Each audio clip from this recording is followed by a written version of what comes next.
me suis dit, tiens, ça aurait pu être pas mal, ça joue bien, mais à la fin, il n'y a pas de but. Et on n'a pas eu ça parce que c'est une forme d'évidence. C'est pour ça que je voulais relier ça aussi à l'état de la Ligue 1, l'état financier et au mercato.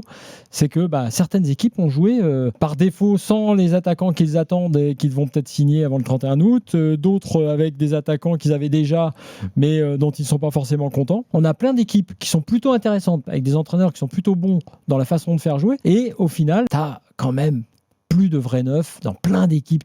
On a des équipes qui ont des véritables attaquants, mais qui ne sont pas brillants. Bref, on a un déclassement de la Ligue 1 en termes de neufs et en termes d'attaquants. Il ne faut pas s'étonner après de voir, on va dire, un coefficient de spectacularité moindre. Et c'est pourquoi je m'inquiète un petit peu parce que, bien sûr, il y a des choses qui vont bouger pour certains clubs d'ici au 31 août.